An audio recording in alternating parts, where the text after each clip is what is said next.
Now, I was initially telling you charge is a fundamental property which is responsible for a special force on matter called electric force. So people could know about this property by looking at the force that is experienced by the particles after getting the property. So it was theoretically noticed earlier. Later, the quantitative approach of this force was given by Sir Charles Coulomb. Sir Charles Coulomb has given a quantitative relation, a formula for how much force acts on the body due to this property of charge, right? This force is called Coulomb force or electrostatic force. Coulomb force or electrostatic force, the electric force. So electric force between two charges Q1 and Q2. First thing, a charge can never exert force on itself. It is a property where it exhibits its influence on the other bodies. It exhibits its influence on the other similar bodies. So a charged body cannot exert force on itself. It exerts force on another one. First point. Second, Coulomb's law is applicable for point-sized bodies. It is applicable for point-sized charged body. What do I mean point-sized charged body? Point-sized charged body in the sense, the size of the body, the size of the charged body, that is, let's say, radius, when compared to the distance where you are showing the influence, d, or size of the body, the radius of the body, when compared to the distance of concentration is very less than that distance, then this body is said to be a point charge. So when the distance of concentration is very much high when compared to its size, then you can take it as point charge. Coulomb's law is applicable for point charges only. First point, point charges, right? Let's consider two point charges Q1 and Q2 positive, separated by a distance d, right? Second, they are applicable for stationary charges. They must be at rest. If they are in motion, suppose if charges are in motion, when two charges in motion like this, then because of the motion of the charge, there is a magnetic field that is induced, and even there will exist a magnetic force also. So there will be an electric force and a magnetic force. The net force should be both the vector sum of both the forces. So the net force will be the addition of these two forces there. So to consider only electric force, at least one of the body should remain at rest. At least one must be at rest, and the other may be at rest or it may be in motion, right? So when I consider two stationary point-sized bodies, point-sized charged bodies, stationary charged bodies, separated by a distance d, then the electrical force that is exerted by one body on the other, and this force is of two types. There are two types of forces. This force is similar to the gravitational force, but gravitational force is only attractive force, but this force is both repulsive and attractive. Repulsive and attractive force. Now, like charges, if I consider two like charges, positive or negative, then they repel one another. Unlike charges, positive, negative, opposite, they attract one another. So the Coulomb force is of two types, repulsive force or attraction force. So he states the Coulomb force, the force of attraction or repulsion between two point-sized stationary charges separated by a distance d, right? Now that force F is directly proportional to the product of both the charges. The force between them first depends on the amount of charge on this, F proportional to Q1, and that force depends on the amount of charge on this, F proportional to Q2 force. Then F is proportional to Q1 and F is proportional to Q2, and F, it is not finally Q1 plus Q2, it is Q1 into Q2. Why Q1 into Q2? If I consider, suppose this contains some number of unit charges, even this contains some number of unit charges. Each unit charge in this will apply force on all the n number of charges on this. Each unit charge on this will exert force on all the number of charges. So the net force is the sum of all the forces applied by all the unit charges on all the unit charges on this. So it is the product of these two. So F proportional to Q1 into Q2. It is F directly proportional to the product of the charges, and F is inversely proportional to D square. Square of the distance between them. It is an inverse square law. It is inverse square law. Force, it is inverse square law, same as Newton's law of gravitation. It is analogous to Newton's law of gravitation. There F proportional to m1 m2 by d square. Here F is proportional to q1 q2 by d square. See, analogous, but gravitational force only, it is only attractive force. This is both attractive and repulsive force. So combining these both, F directly proportional to q1 q2 by d square. This was the formula he has brought up regarding the electric force between these two charges. So removing the proportionality, F is equal to k q1 q2 by d square. This is small k naught. The constant of proportionality, it is small k naught. Please make a note of it, because we do come across another constants called capital K. So I am taking it as small k naught. And this small k naught is called as Coulomb's constant. It's called Coulomb's constant. K naught is Coulomb's constant. This k naught depends on the units of consideration. Suppose units of the charge and the distance and the force, units of the system of units in which I am considering the force there, right? Suppose if I am in CGS system, if I am considering CGS system where the charges Q1 and Q2 are measured in ESU, stat coulomb, distance in centimeters and force in dynes, then this K naught is 1. It is 1 unit. So in the early days, force was actually considered in terms of this thing. Later, when SA system was initiated, then in SA system where Q1 and Q2 are measured in coulombs and the distance in meters and the force in Newton, then the constant of proportionality K naught is taken as 1 by 4 pi epsilon. Coulomb's constant is 1 by 4 pi epsilon. Epsilon is called as the permittivity of the medium. Now here you have to make a note. Gravitational force is independent of the presence of the medium. Whatever medium that is there between the particles, force remains same. It is independent of the medium. But electric force depends on the medium that exists within the vicinity, within the boundary of these charges. The medium that exists between them, that even influences the electric force. So the parameter that speaks about that effect of the medium, that is called as permittivity of the medium, epsilon. So putting that in this, we get force F is equal to 1 by 4 pi epsilon Q1 Q2 by d square. Now this is the formula for the Coulomb's, in Coulomb's formula, Coulomb's force between two charges, point charges Q1 Q2, then force F is 1 by 4 pi epsilon Q1 Q2 by d square between 2 point charges. Now talking about this permittivity, the permittivity of different various mediums. So now let us take up the various points regarding this Coulomb's force. So I was telling you, when 2 point charges Q1 and Q2 are separated by distance r, then force F is equal to 1 by 4 pi epsilon Q1 Q2 by r square. This is the force.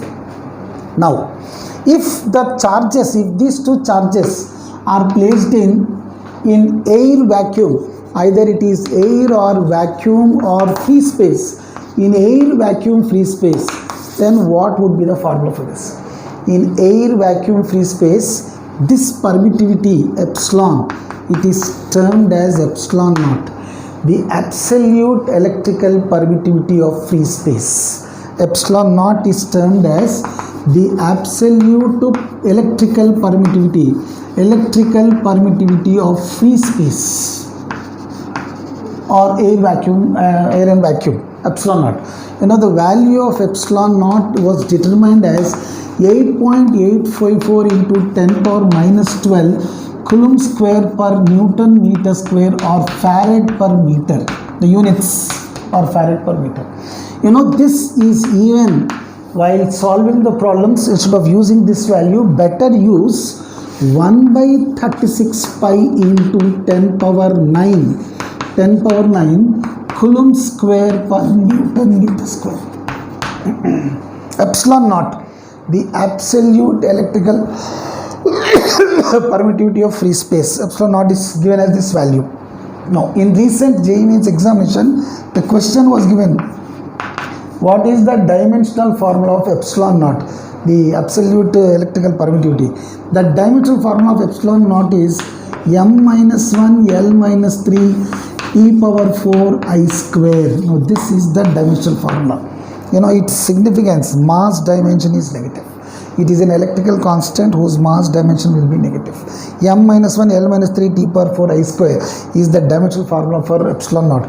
The units, coulomb square per Newton. This was the previous entrance examination somewhere long back. Coulomb square per Newton meter square or farad per meter, F by M. These are the units there. So putting this value in this, so the force in air, the force of attraction repulsion between two charges in air vacuum free space, F in air vacuum free space is, this is given by the formula 1 by 4 pi epsilon naught Q1 Q2 by R square. Now this is the formula. Now substituting the value of epsilon naught in it, it's 1 by 4 pi. Now while solving, always in problems, better not use this value so that it will be helpful to calculate the things easily. 36 pi into 10 power 9 Q1 Q2 by R square. Now pi here and this is 9. This goes to the numerator. So force in air is 9 into 10 power 9 Q1 Q2 by R square.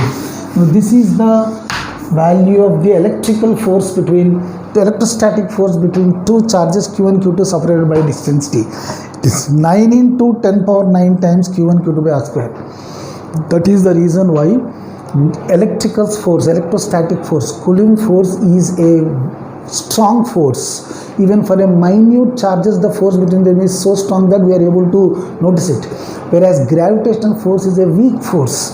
For a huge mass of earth, when you consider such huge masses, then you get a little amount of force. But electric force is a strong force, very strong force.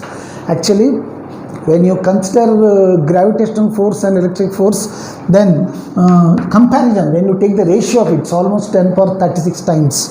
Electrical force is 10 power 36 times the force between the things when compared to the gravitational force. So it's 9 into 10 power 9 Q1 Q2 by R square. This is the force between two charges when they are in air. Now from this you can get the definition for 1 coulomb. Look, let Q1 is equal to Q2 is equal to 1 coulomb, and let these charges be separated by a distance of 1 meter. Then substituting, we get F is equal to 9 into 10 power 9 1 into 1 by 1 square. So the force F is 9 into 10 power 9 Newton. So what is 1 coulomb? Unit charge 1 coulomb. It is that equal charge on two stationary point charges. That equal charge on two stationary point charges separated by a distance of 1 meter in either air, vacuum or free space, which will make them to repel with a force of 9 into 10 power 9 Newton. That equal charge is termed as 1 coulomb or unit charge. 1 coulomb is defined as the equal charge on two point charged bodies separated by distance of unit distance in air, vacuum, free space, which will make them to repel with a force of 9 in 10 power 9 Newton. This force is called as, this unit charge, this charge is called unit charge or 1 coulomb charge. So this is the formula for the force when the charges are in air vacuum free space.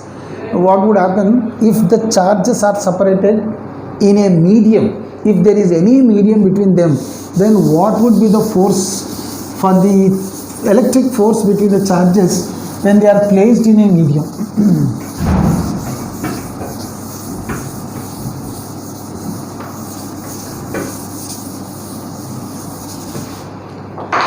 Now, Coulomb force between two charges in a medium. So let's consider the point charges Q1 and Q2, right? Separated by distance, same distance r, but between them there is a dielectric medium, an insulating medium. There is an insulating medium that is existing between them. Then what happens to the force? The force between the two charges is maximum when there is air vacuum free space between the charges. Any other medium between the charges always reduces the force. So there is force being decreased. Why it is decreased? Now, when there is some medium placed between these two, then the permittivity of the medium. So I was telling you, first the medium shows influence on the charge, influence on the force between the two charges. What influence that the medium will show is given by permittivity of the medium, the electrical permittivity of the medium. And this electrical permittivity of the medium is some capital K times epsilon naught. It is capital K times epsilon naught. Epsilon naught is the absolute electrical permittivity of air vacuum free space. For any medium, it is epsilon. This is the absolute electrical permittivity of any medium. So epsilon is K times epsilon naught. So K is epsilon by epsilon naught. This is also called epsilon R. Relative electrical permittivity of the medium as compared to air vacuum. It is called relative electrical permittivity, or K, capital K. K is termed as dielectric constant. Dielectric constant, or this is relative electrical permittivity, or it is also termed as specific inductive capacity. Specific inductive capacity. So K is termed as relative electrical permittivity or dielectric constant or specific inductive capacity. All the three mean the same. Now it is the ratio of, what is relative electrical permittivity? It is the ratio of absolute electrical permittivity of the medium to the absolute electrical permittivity of free space. It is ratio. Ratio has no units. So this has no units and no dimensions. It has no units and no dimensions. It's a mere number, dimensions. It is just a mere number. And the value of K for vacuum, when you consider vacuum, K is 1. For air, K is 1.006. Now for glass, if I consider glass, then K is 4. For mica, its K is 7. For water, K is 81, so on and so forth. For a pure conductor, when I consider a pure conductor, then K is infinity. So the least value of K is for vacuum or free space. Air a little bit more, all the three you can consider it as 1. Air, vacuum, free space, K is always 1. Right? So as you consider like this, K value is increasing. Look, for a pure conductor, it is infinity. In fact, K actually determines the electrical conductivity of the electrical conductivity. Shows it's a parameter which determines electrical conductivity. For a pure conductor, K is infinite. For the most bad conductor, it is K1. No medium can have a value less than 1. There was a question based on this one in previous entrance examination. For an insulator, the value of K could be right? K could be, the options were given as -1, 0.5, K it is 1 by 10, and it is D option is 5. For an insulator, it cannot be negative, it cannot be less than 1, it cannot be a fraction like this less than 1, and it is 5. The answer is 5. So K cannot take a value less than 1, right? For any medium, K is greater than 1, and different mediums have K value like this. So K, dielectric constant or specific inductivity, it is a ratio of the permittivity of the medium. Substituting this in the force, we have defined force F is equal to some K naught Q1 Q2 by R square. K naught is Coulomb's constant. So this we have written as 1 by 4 pi epsilon Q1 Q2 by R square. Now this is the force for medium, electric force between two charges when they are separated in a medium. It is 1 by 4 pi epsilon Q1 Q2 by R square. But epsilon is equal to K epsilon naught. So substituting here, force in any medium is 1 by 4 pi epsilon naught times capital K Q1 Q2 by R square. So this is the formula for the force between two charges in a medium. When a medium separates the two charges, then it is 1 by 4 epsilon naught into K Q1 Q2 by R square. Now when I compare this force, now we know we have already determined the value of 1 by 4 pi epsilon naught as, in a medium we have found the value of 1 by 4 epsilon naught as 9 into 10 power 9 by K Q1 Q2 by R square. So force in medium is 9 into 10 power 9 Q1 Q2 by R square. We have just now proved 9 into 10 power 9 Q1 Q2 by R square. This is the force between two charges when air is the medium between them. Then force in the medium is equal to force in air by K. Force in air by K. So whenever a medium is placed between two charges, force reduces K times. So due to the presence of the medium, force decreases. The force between the two charges is said to be maximum only when air or vacuum, air is present between the charges.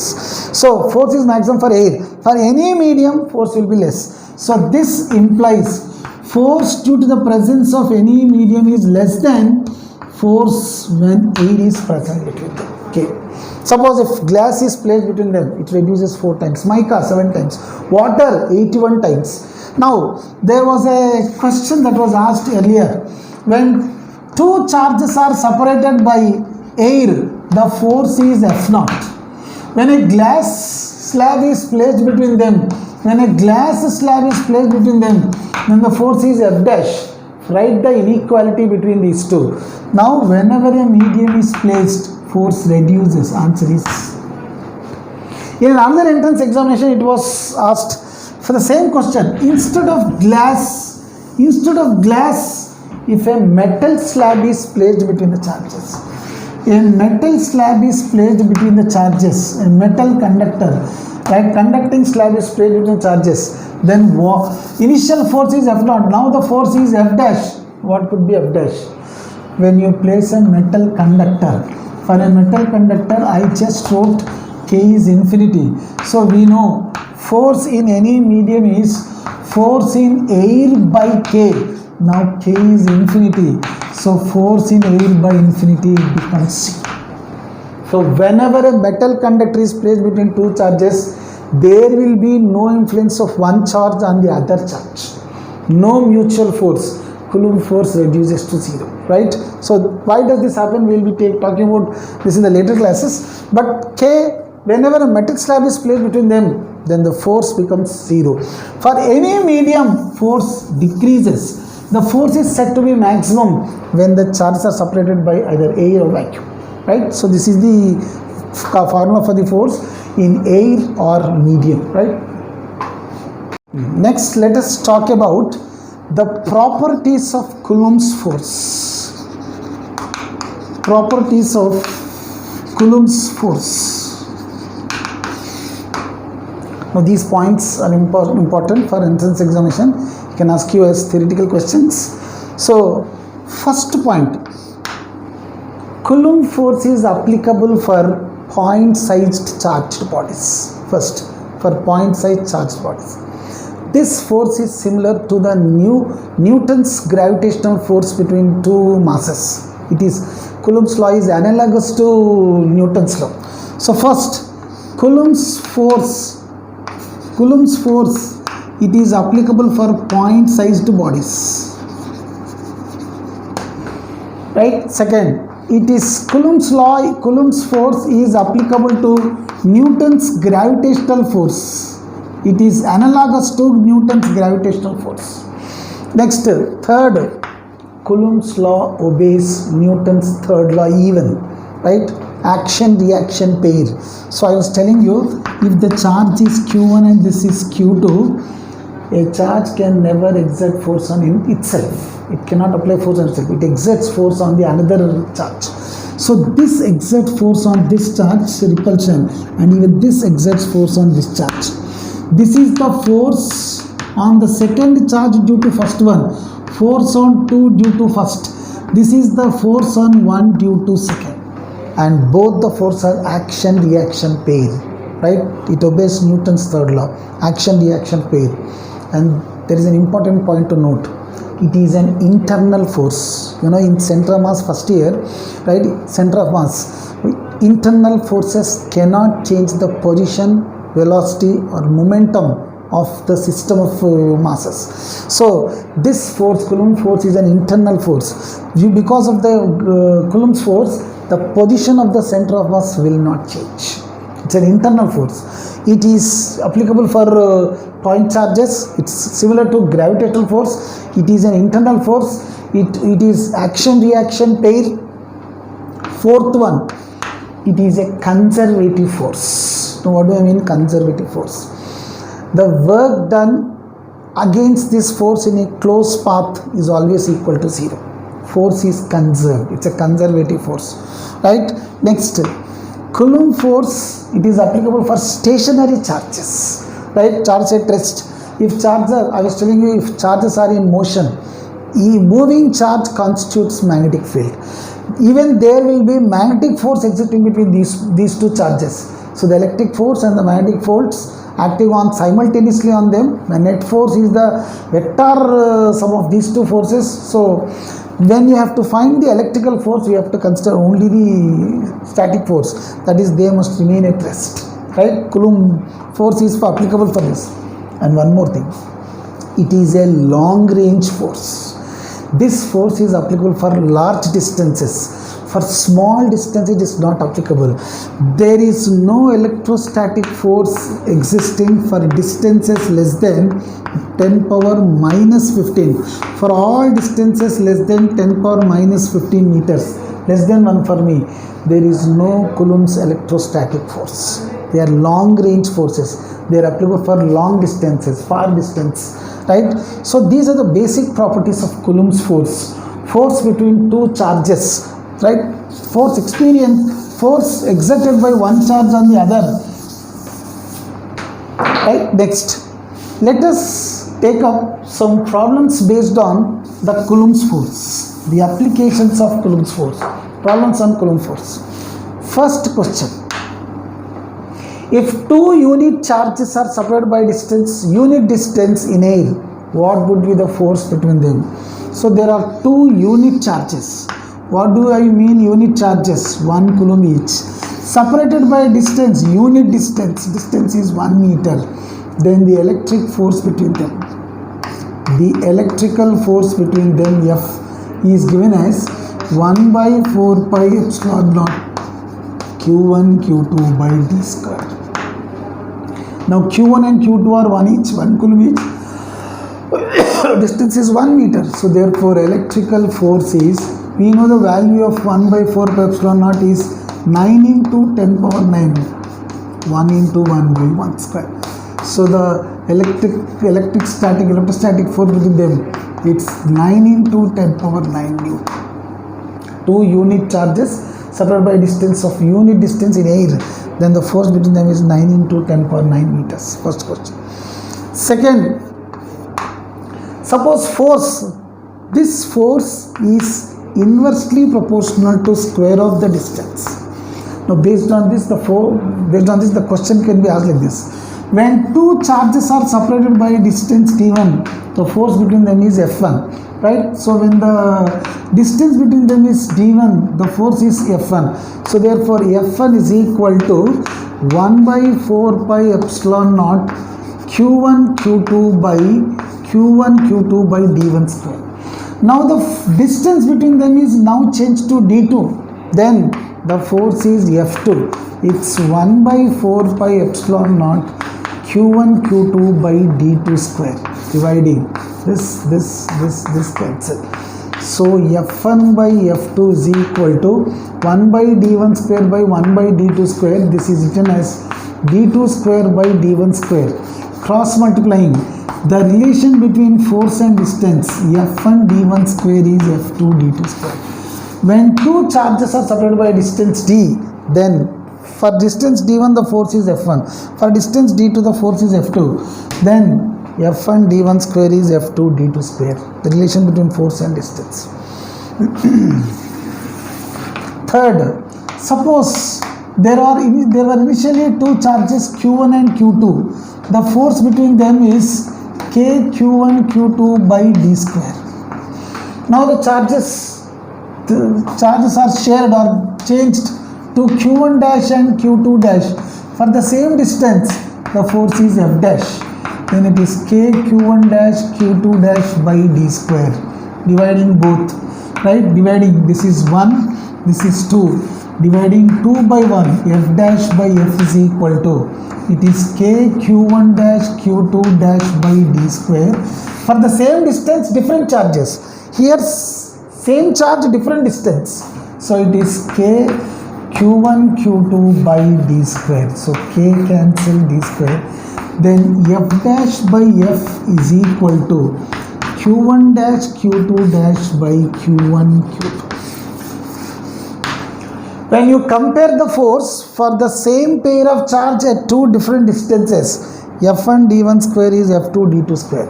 When you compare the force between different pairs of charges for the same distance d is same, then the force F dash to F, final force to initial force, q1 dash q2 dash by q1 plus q1 q2. So this is the force that is existing between the things there, right?